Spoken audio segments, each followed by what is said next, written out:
बोलो सच्चिदानंद भगवान की जय।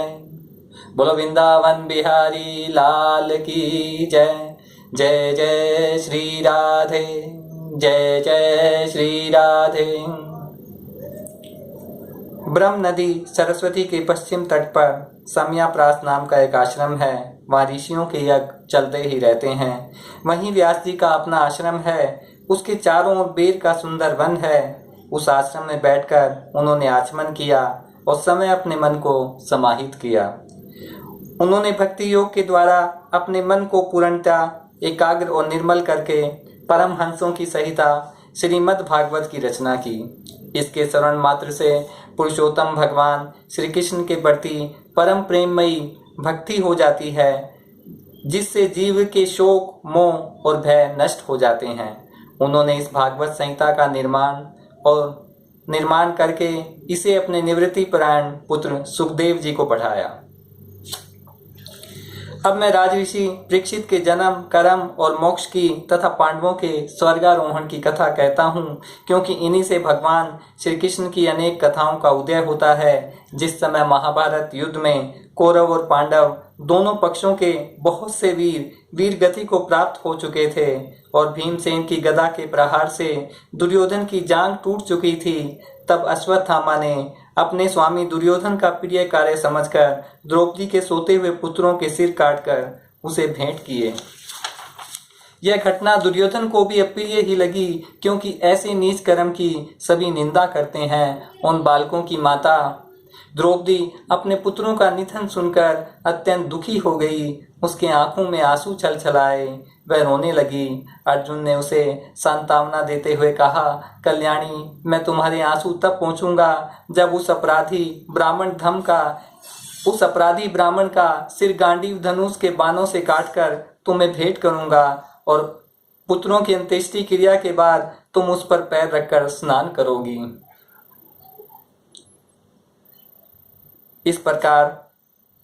अर्जुन ने इस प्रकार सांत्वना दी और अपने मित्र भगवान श्री कृष्ण की सलाह से उन्हें सारथी बनाकर कवच धारण कर और अपने भयानक गांडीव धनुष को लेकर वे रथ पर सवार हुए तथा गुरुपुत्र अश्वत्थामा के पीछे दौड़ पड़े।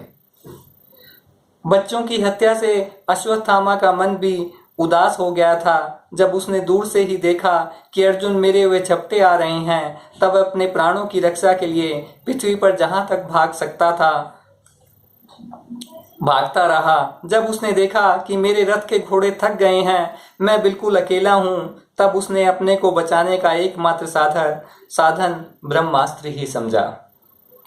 यद्यपि उसे ब्रह्मास्त्र को लौटाने की विधि मालूम न थी, फिर भी प्राण संकट देखकर उसने आचमन किया और ध्यानस्थ होकर ब्रह्मास्त्र का संधान किया। उस अस्त्र से सब दिशाओं में एक बड़ा प्रचंड तेज फैल गया। अर्जुन ने देखा कि अब तो मेरे प्राणों पर ही आ बनी है। तब उन्होंने श्री कृष्ण भगवान से प्रार्थना की। अर्जुन ने कहा, श्री कृष्ण, तुम सच्चिदानंद स्वरूप परमात्मा हो, तुम्हारी शक्ति अनंत है, तुम ही भक्तों को अभय देने वाले हो। यह भयंकर तेज सब ओर से मेरी ओर आ रहा है। ये क्या है, कहाँ से क्यों आ रहा है, इसका मुझे बिल्कुल भी पता नहीं है। भगवान ने कहा, अर्जुन, यह अश्वत्थामा का चलाया हुआ ब्रह्मास्त्र है। यह बात समझ लो कि प्राण संकट उपस्थित होने से उसने इसका प्रयोग तो कर दिया है, परंतु वह इस अस्त्र को लौटाना नहीं जानता। किसी भी दूसरे अस्त्र में इसको दबाने की शक्ति नहीं है। तुम ब्रह्मास्त्र विद्या को भली भांति जानते ही हो कि ब्रह्मास्त्र के तेज से ही इस ब्रह्मास्त्र की प्रचंड आग को बुझा दो। अर्जुन विपक्षी वीरों को मारने में बड़े प्रवीण थे। भगवान की बात सुनकर उन्होंने आचमन किया और भगवान की परिक्रमा करके ब्रह्मास्त्र के निवारण के लिए ब्रह्मास्त्र का ही संधान किया। दोनों ब्रह्मास्त्रों के तेज प्रलयकालीन सूर्य अमर अग्नि के समान आपस में टकराकर सारे आकाश और दिशाओं में फैल गए और बढ़ने लगे। तीनों लोकों को जला देने वाली उन दोनों अस्त्रों की बड़ी हुई लपटों से प्रजा जलने लगी और उसे देखकर सबने यही समझा कि प्रलय काल की अग्नि है। उस आग से प्रजा का लोक और नाश होता देखकर भगवान की अनुमति से अर्जुन ने उन दोनों को ही लौटा दिया। अर्जुन की आंखें क्रोध से लाल लाल हो रही थी। उन्होंने झपट कर उस क्रूर अश्वत्थामा को पकड़ लिया, जैसे कोई रस्सी से पशु को बांध ले वैसे ही बांध लिया। अश्वत्थामा को बलपूर्वक बांधकर अर्जुन ने जब शिविर की ओर ले जाना चाहा, तब उनसे कमल नयन भगवान श्री कृष्ण ने कुपित होकर कहा, अर्जुन, इस ब्राह्मण को छोड़ना ठीक नहीं है, इसको तो मार ही डालो। उसने रात में सोए हुए निरपराध बालकों की हत्या की है और अपने स्वामी दुर्योधन को भी दुख पहुंचाया है, इसलिए अर्जुन, इसे मार ही डालो। भगवान श्री कृष्ण ने अर्जुन के धर्म की परीक्षा लेने के लिए इस प्रकार प्रेरणा की, परंतु अर्जुन का हृदय महान था। यद्यपि अश्वत्थामा ने उनके पुत्रों की हत्या की थी, फिर भी अर्जुन के मन में गुरुपुत्र को मारने की इच्छा नहीं हुई। उसके बाद अपने मित्र और सारथी श्री कृष्ण के साथ वे अपने युद्ध शिविर में पहुंचे। मां अपने मित्र पुत्रों के लिए शोक करती हुई द्रौपदी को उसे सौंप दिया। द्रौपदी ने देखा कि अश्वत्थामा पशु की तरह बांध कर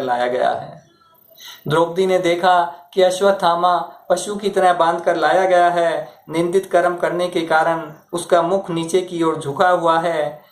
अपना बुरा करने वाले गुरुपुत्र अश्वत्थामा को इस प्रकार अपमानित देखकर द्रौपदी का कोमल हृदय कृपा से भर आया। उसने अश्वत्थामा को नमस्कार किया। गुरुपुत्र का इस प्रकार बांधकर लाया जाना सती द्रौपदी को सहन नहीं हुआ। उसने कहा, छोड़ दो, इन्हें छोड़ दो, ये ब्राह्मण है, हम लोगों के लिए अत्यंत पूजनीय है, जिनकी कृपा से आपने रहस्य के सारे धनुर्वेद और प्रयोग तथा उपसंहार के साथ संपूर्ण शस्त्रों का ज्ञान प्राप्त किया है। वे आपके आचार्य द्रोण ही पुत्र के रूप में आपके सामने खड़े हैं। उनकी अर्धांगिनी कृपी राजा गुरु द्रोण की अर्धांगिनी कृपी अपने वीर पुत्र की ममता से ही अपने पति का अनुगमन नहीं कर सकी। वे अभी जीवित हैं। महाभाग्यवान आर्यपुत्र, आप तो बड़े धर्मज्ञ हैं। जिस गुरुवंश की नित्य पूजा और वंदना करनी चाहिए, उसको व्यथा पहुंचाना आपके योग्य कार्य नहीं है।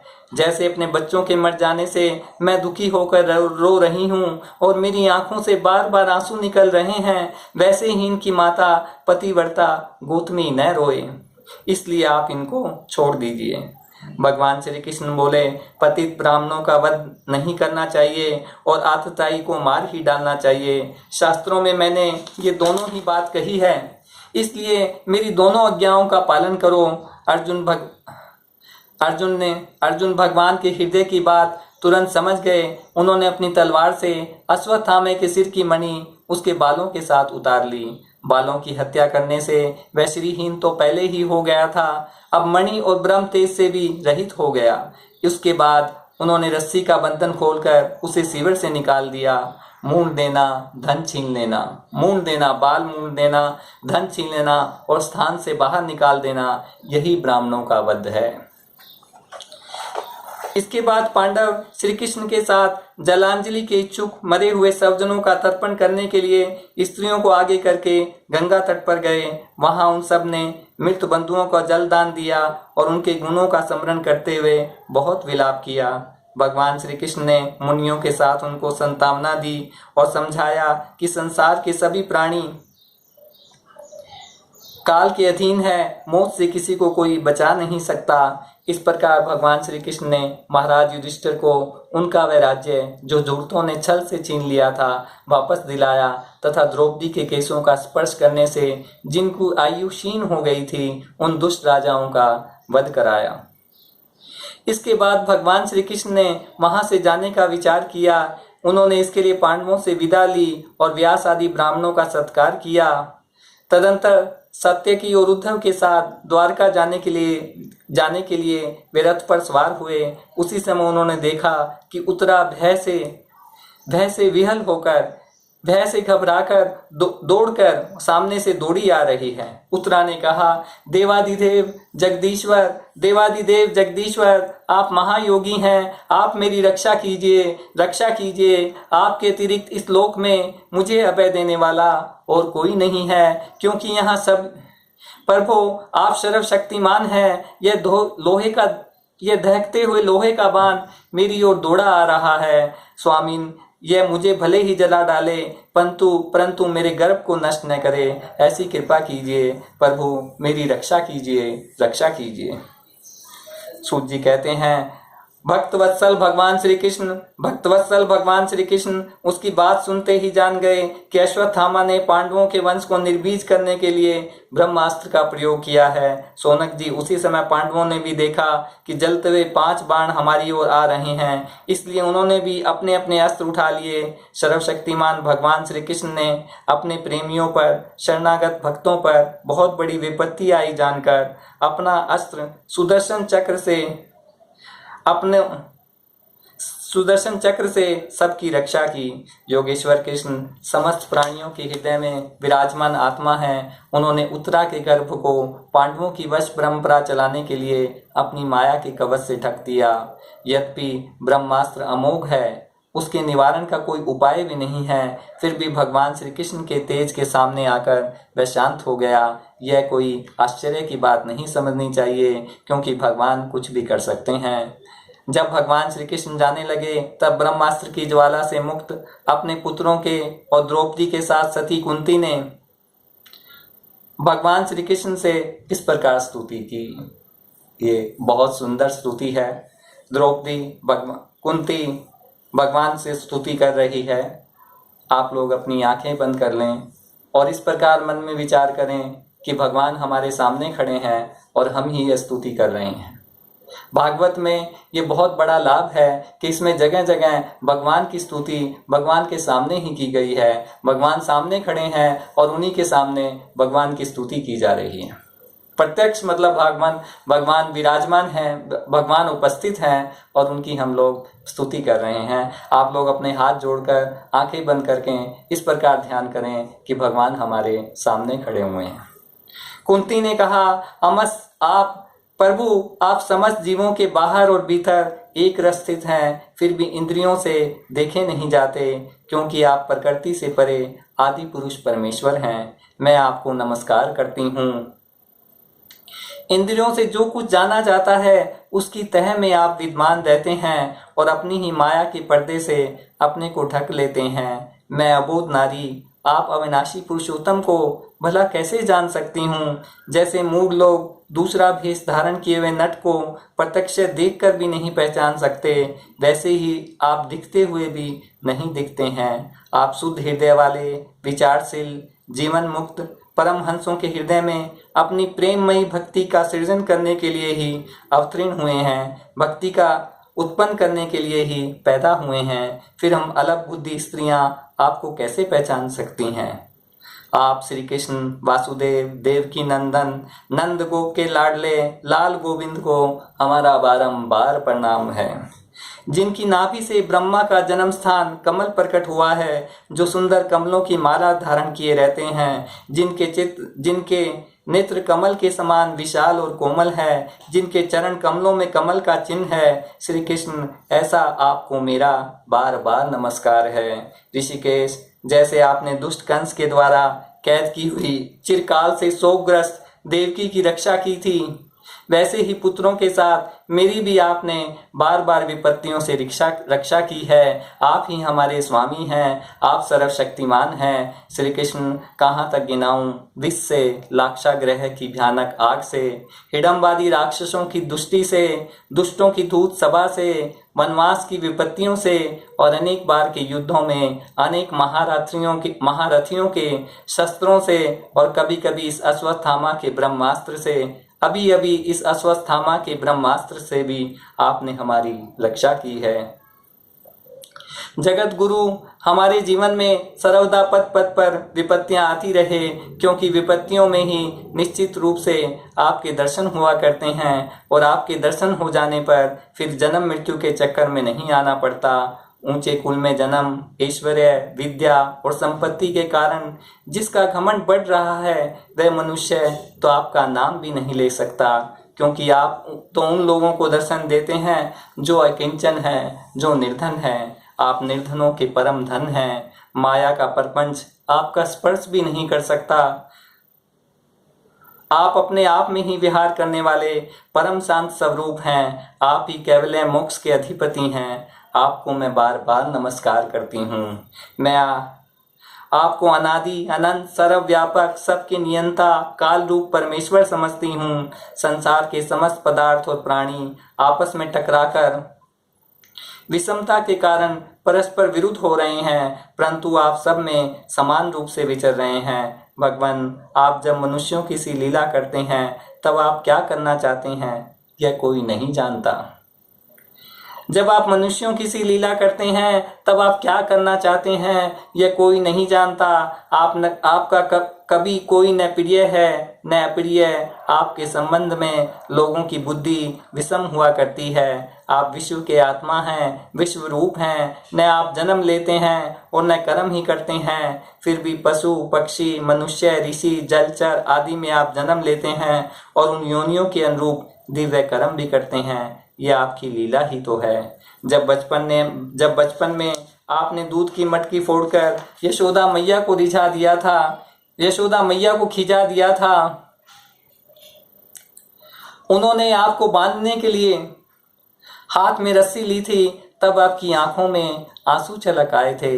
काजल कपोलों पर बह चला था, नेत्र चंचल हो रहे थे और भय की भावना से आपने अपने मुख को नीचे की ओर झुका लिया था। आपकी उस दशा का, लीला छवि का ध्यान करके मैं मोहित हो जाती हूँ। भला जिससे भय भी भय मानता है उसकी यह दशा, जिससे भय मानता है उसकी यह दशा। आपने अजन्मा होकर भी जन्म क्यों लिया है, इसका कारण बतलाते हुए कोई महापुरुष यूं कहते हैं, जैसे मलयाचल की कीर्ति का विस्तार करने के लिए उसमें चंदन प्रकट होता है, वैसे ही आपने प्रिय भक्त राजा यदु की कीर्ति का विस्तार करने के लिए आपने उनके वंश में अवतार ग्रहण किया है। दूसरे लोग यूं कहते हैं कि वसुदेव और देवकी ने पूर्व जन्म में आपसे यही वरदान प्राप्त किया था, इसलिए आप अजन्मा होते हुए भी जगत के कल्याण और दैत्यों के नाश के लिए उनके पुत्र बने हैं। कुछ और लोग यूँ कहते हैं कि पृथ्वी दैत्यों के अत्यंत भार से समुद्र में डूबते हुए जहाज की तरह डगमगा रही थी, पीड़ित हो रही थी। तब ब्रह्मा की प्रार्थना से उसका भार उतारने के लिए ही आप प्रकट हुए हैं। कोई महापुरुष यूँ कहते हैं कि जो लोग इस संसार में अज्ञान, कामना और कर्मों के बंधन से जकड़े हुए पीड़ित हो रहे हैं, उन लोगों के लिए श्रवण और स्मरण करने योग्य लीला करने के विचार से ही आपने अवतार ग्रहण किया है। भक्तजन बार बार आपके चरित्र का श्रवण, गान, कीर्तन एवं स्मरण करके आनंदित होते हैं और आपके उस चरण कमल का दर्शन कर पाते हैं, जो जन्म मृत्यु के प्रवाह को सदा के लिए रोक देता है। प्रभु, अब आप अपने आश्रित और संबंधी हम लोगों को छोड़कर जाना चाहते हैं। आप जानते हैं कि आपके चरण कमलों के अतिरिक्त हमें और किसी का सहारा नहीं है। आपके चरण कमलों के अतिरिक्त हमें और किसी का सहारा नहीं है। पृथ्वी के राजाओं के तो हम यूं ही विरोधी हो गए हैं। जैसे जीव के बिना इंद्रियां शक्तिहीन हो जाती हैं, वैसे ही आपके दर्शन के बिना यदुवंशियों के और हमारे पुत्र पांडवों के नाम तथा रूप का अस्तित्व ही क्या रह जाता है। गदाधर, आपके विलक्षण चर चिन्हों से चिन्हित यह कुरु प्रदेश की भूमि आज जैसे शोभायमान हो रही है, वैसी आपके चले जाने के बाद न रहेगी। आपकी दृष्टि के प्रभाव से ही यह देश पकी हुई फसल तथा लता वृक्षों से समृद्ध हो रहा है। ये वन, पर्वत, नदी और समुद्र भी आपकी दृष्टि से ही वृद्धि को प्राप्त हो रहे हैं। आप विश्व के स्वामी हैं, विश्व के आत्मा हैं और विश्व रूप हैं। यदुवंशियों और पांडवों में मेरी बड़ी ममता हो गई है। आप कृपा करके सब जनों के साथ जोड़े हुए इस स्नेह की दृढ़ फांसी को काट दीजिए। श्री कृष्ण, जैसे गंगा की अखंड धारा समुद्र में गिरती रहती है, जैसे गंगा की अखंड धारा समुद्र में गिरती रहती है, वैसे ही मेरी बुद्धि किसी दूसरी ओर न जाकर आपसे ही निरंतर प्रेम करती रहे। श्री कृष्ण, अर्जुन के प्यारे सखा, यदुवंश शिरोमणि, आप पृथ्वी के भार रूप राजवेशधारी दैत्यों को जलाने के लिए अग्नि स्वरूप हैं। आपकी शक्ति अनंत है। गोविंद, आपका यह अवतार गो, ब्राह्मण और देवताओं का दुख मिटाने के लिए है। योगेश्वर, चराचर के गुरु भगवान, मैं आपको नमस्कार करती हूँ, मैं आपको प्रणाम करती हूँ। बोलो सच्चिदानंद भगवान की जय। इस प्रकार कुंती ने बड़े मधुर शब्दों में भगवान की लीलाओं का वर्णन किया। यह सब सुनकर भगवान श्री कृष्ण अपनी माया से उसे मोहित करते हुए मंद मंद मुस्कुराने लगे। उन्होंने कुंती से कह दिया, अच्छा ठीक है। और रथ के स्थान से वे हस्तिनापुर लौट आए। माँ कुंती और सुभद्रा आदि देवियों से विदा लेकर जब वे आने लगे तब राजा युधिष्ठिर ने बड़े प्रेम से उन्हें रोक लिया।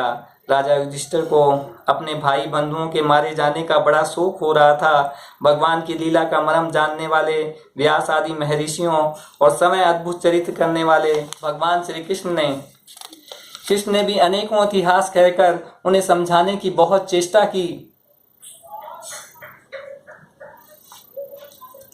परंतु उन्हें सांत्वना न मिली, उनका शोक न मिटा।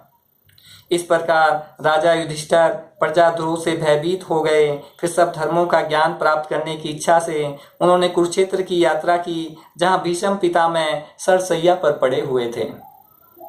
शौनक आदि ऋषियों उस समय सब भाइयों ने स्वर्ण जटित रथों पर अपने अपने अच्छे घोड़े जुते हुए थे सवार होकर अपने भाई युधिष्ठिर का अनुगमन किया। अपने अनुचरों और भगवान श्री कृष्ण के साथ वहां जाकर पांडवों ने देखा कि भीष्म पितामह स्वर्ग से गिरे हुए देवता के समान पृथ्वी पर पड़े हुए हैं। उन लोगों ने उन्हें प्रणाम किया। पांडव बड़े विनय और प्रेम के साथ भीष्म पितामह के पास बैठ गए। उन्हें देखकर भीष्म पितामह की आंखें प्रेम के आंसुओं से भर गई। उन्होंने कहा, धर्म पुत्रों, हाय हाय, यह बड़े कष्ट और अन्याय की बात है कि तुम लोगों को ब्राह्मण धर्म और भगवान के आश्रित होने पर भी इतने कष्ट के साथ जीना पड़ा जिसके तुम कदापि योग्य नहीं थे। पांडु की मृत्यु के समय तुम्हारी अवस्था बहुत छोटी थी। उन दिनों तुम लोगों के लिए कुंती रानी को और साथ साथ तुम्हें भी बार बार बहुत से कष्ट झेलने पड़े। जिस प्रकार बादल वायु के वश में रहते हैं, वैसे ही लोकपालों के सहित सारा संसार काल भगवान के अधीन है। मैं समझता हूँ तुम लोगों के जीवन में ये जो अप्रिय घटनाएं घटित हुए हैं, वे सब उन्हीं की लीला है। ये सब उन्हीं की लीला है, नहीं तो जहाँ साक्षात धर्मराज युधिष्ठिर हो, गदाधारी भीमसेन हो और धनुर्धारी अर्जुन रक्षा का काम कर रहे हो, गांडीव धनुष हो, समय श्री कृष्ण सुहृद हो, भला वहां भी कभी विपत्ति की संभावना है। इस बात को कभी कोई नहीं जानता। भगवान श्री कृष्ण कब क्या करना चाहते हैं, इस बात को कभी कोई नहीं जानता। बड़े बड़े ज्ञानी भी इसे जानने की इच्छा करके मोहित हो जाते हैं। युधिष्ठिर, संसार की ये सब घटनाएं ईश्वर के अधीन है। उसी का अनुसरण करके तुम इस अनाथ प्रजा का पालन करो, क्योंकि अब तुम इसके स्वामी हो और इसे पालन करने में समर्थ हो। ये श्री कृष्ण साक्षात भगवान हैं। ये सब के आदि कारण और परम पुरुष नारायण हैं। इस प्रकार सर्वत्र सम होने पर भी देखो तो सही, ये अपने अन्य प्रेमी भक्तों पर कितनी कृपा करते हैं। यही कारण है कि ऐसे समय जबकि मैं अपने प्राणों का त्याग करने जा रहा हूँ, इन भगवान श्री कृष्ण ने मुझे साक्षात दर्शन दिया है। भगवत परायण योगी पुरुष भक्ति भाव से इनमें अपना मन लगाकर और वाणी से इनके नाम का कीर्तन करते हुए शरीर का त्याग करते हैं और कामनाओं से तथा कर्म के बंधन से मुक्त हो जाते हैं। वे ही देव भगवान अपने प्रसन्न हास्य और रक्त कमल के समान अरुण नेत्रों से उल्लासित मुख वाले चतुर्भुज रूप से जिसका और लोगों को केवल ध्यान में दर्शन होता है, तब तक यहीं स्थिर रहकर प्रतीक्षा करें जब तक मैं इस शरीर का त्याग न कर दूं। भीष्म जी कहते हैं, भीष्म पितामह कहते हैं कि भगवान आप थोड़ा देर प्रतीक्षा करें जब तक मैं इस शरीर का त्याग न कर दूं। भीष्म जी की आंखें, भीष्म पितामह की आंखें उन्हीं पर एक टक लग गई। उनको भगवान श्री कृष्ण के सुंदर चतुर्भुज विग्रह पर उस समय पीताम्बर फहरा रहा था। उनको शस्त्रों की चोट से जो पीड़ा हो रही थी, वह तो भगवान के दर्शन मात्र से ही दूर हो गई तथा भगवान की विशुद्ध धारणा करके उनके जो अशुभ शेष थे, वे सभी नष्ट हो गए। अब शरीर छोड़ने के समय उन्होंने अपनी समस्त इंद्रियों विलास को रोक दिया और बड़े प्रेम से भगवान की स्तुति की। अंत समय में महाराज भीष्म ने किस प्रकार भगवान की स्तुति की, देखिए। भीष्म जी ने कहा, अब मृत्यु के समय मैं अपनी यह बुद्धि जो अनेक प्रकार के साधनों का अनुष्ठान करने से अत्यंत शुद्ध एवं कामना रहित हो गई है, यदुवंश शिरोमणि अनंत भगवान श्री कृष्ण के चरणों में समर्पित करता हूँ, जो सदा सर्वदा अपने आनंदमय स्वरूप में स्थित रहते हुए कभी विहार करने की लीला करने की इच्छा से प्रकृति को स्वीकार कर लेते हैं, जिससे यह सृष्टि परंपरा चलती रहती है। जिनका शरीर त्रिभुवन सुंदर श्याम तमाल के समान सांवला है, जिस पर सूर्य रश्मियों के समान श्रेष्ठ पीतांबर लहराता रहता है और कमल सिदर्श मुख पर घुंघराली अलकें लटकती रहती है, उन अर्जुन सखा श्री कृष्ण में मेरी निष्कपट प्रीति हो। उन अर्जुन सखा श्री कृष्ण में मेरी निष्कपट प्रीति हो। मुझे युद्ध के समय उनकी वह विलक्षण छवि याद आती है। उनके मुख पर लहराते हुए घुंघराले बाल घोड़ों की टाप की धूल से मटमैले हो गए थे। पसीने की छोटी छोटी बूंदें शोभायमान हो रही थी। मैं अपने तीखे बाणों से उनकी त्वचा को बींद रहा था। उस समय कवच मंडित भगवान श्री कृष्ण के प्रति मेरा शरीर, अंतःकरण और आत्मा समर्पित हो जाए। उन सुंदर भगवान श्री कृष्ण के प्रति मेरा शरीर, अंतःकरण और आत्मा समर्पित हो जाए। अपने मित्र अर्जुन की बात सुनकर जो तुरंत ही पांडव सेना और कौरव सेना के बीच में अपना रथ ले आए और वहां स्थित होकर जिन्होंने अपनी दृष्टि से ही शत्रु पक्ष के सैनिकों की आयु छीन ली, उन पार्थ सखा, उन अर्जुन के सखा भगवान श्री कृष्ण में मेरी परम प्रीति हो। अर्जुन ने जब दूर से कौरवों की सेना के मुखिया हम लोगों को देखा, तब पाप समझकर वह अपने सब जनों के वध से, अपने सब जनों की हत्या से विमुख हो गया। उस समय जिन्होंने गीता के रूप में आत्म विद्या का उपदेश करके उसके सामयिक अज्ञान का नाश कर दिया था, उन परम पुरुष भगवान श्री कृष्ण के चरणों में मेरी प्रीति बनी रहे। मैंने प्रतिज्ञा कर ली थी कि मैं श्री कृष्ण को शस्त्र ग्रहण कराकर छोड़ूंगा। उसे सत्य एवं ऊंची करने के लिए उन्होंने अपने शस्त्र ग्रहण न करने की प्रतिज्ञा तोड़ दी। उस समय वे रथ से नीचे कूद पड़े और सिंह जैसे हाथी को मारने के लिए उस पर टूट पड़ता है, वैसे ही रथ का पहिया लेकर मुझ पे झपट पड़े। उस समय वे इतने वेग से दौड़े कि उनके कंधे का दुपट्टा गिर गया, पृथ्वी कांपने लगी। मुझ अपराधी ने तीखे बाण मार मार कर उनके शरीर का कवच तोड़ डाला था, जिससे सारा शरीर लहूलुहान हो रहा था। अर्जुन के रोकने पर भी वे बलपूर्वक मुझे मारने के लिए मेरी ओर दौड़े आ रहे थे। वे ही भगवान श्री कृष्ण जो ऐसा करते हुए भी मेरे प्रति अनुग्रह, कृपा और प्रेम से परिपूर्ण थे। मेरी एकमात्र गति हो। अर्जुन के रथ की रक्षा में सावधान जिन श्री कृष्ण के बाएं हाथ में घोड़ों की रास थी, दाहिने हाथ में चाबुक, इन दोनों की शोभा से उस समय जिनकी अपूर्व छवि बन गई थी तथा महाभारत युद्ध में मरने वाले वीर जिनकी छवि का दर्शन करते रहने के कारण मोक्ष को प्राप्त हो गए, उन्हीं अर्जुन सारथी भगवान श्री कृष्ण में चल मरनासन की परम प्रीति हो, मुझ मरनासन की परम प्रीति हो। जिनकी लटकीली सुंदर चाल, हाव भाव युक्त चेष्टाएं, मधुर मुस्कान और प्रेम भरी चितवन से अत्यंत सम्मानित गोपियां रासलीला में उनके अंतर्धान हो जाने पर प्रेम के उन्माद से मतवाली होकर जिनकी लीलाओं का अनुकरण करके तन्मय हो गई थी, उन्हीं भगवान श्री कृष्ण में मेरा परम प्रेम हो। उन्हीं भगवान श्री कृष्ण में मेरा परम प्रेम हो। जिस समय युधिष्ठिर का राजसूय यज्ञ हो रहा था, मुनियों और बड़े बड़े राजाओं से भरी हुई सभा में सबसे पहले सबकी ओर से इन्हीं सब के दर्शनीय भगवान श्री कृष्ण की मेरी आंखों के सामने पूजा हुई थी। वे ही सबके आत्मा प्रभु आज इस मृत्यु के समय मेरे सामने खड़े हैं। जैसे एक ही सूर्य अनेक आंखों से अनेक रूपों में दिखता है, वैसे ही अजन्मा भगवान श्री कृष्ण अपने ही द्वारा रचित अनेक शरीरधारियों के हृदय में अनेक रूप से जान पड़ते हैं। वास्तव में वे एक हैं, सबके हृदय में विराजमान है ही। उन्हीं इन भगवान श्री कृष्ण को मैं भेद भ्रम से रहित होकर प्राप्त हो गया हूँ। उन्हीं भगवान श्री कृष्ण के चरणों में मेरा प्रणाम हो। बोलो वृंदावन बिहारी लाल की जय। इस प्रकार भीष्म पितामह ने मन, वाणी और दृष्टि की वृत्तियों से आत्म स्वरूप भगवान श्री कृष्ण में अपने आप को लीन कर दिया। उनके प्राण वहीं विलीन हो गए और वे शांत हो गए। युधिष्ठिर ने उनके मृत शरीर की अंत्येष्टि कराई और कुछ समय के लिए वे शोक मगन हो गए।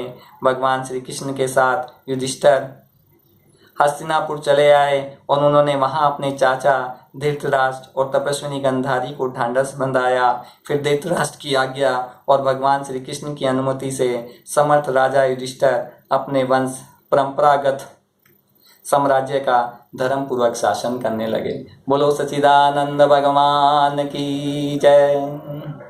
बोलो वृंदावन बिहारी लाल की जय। जय जय श्री राधे, जय जय श्री राधे।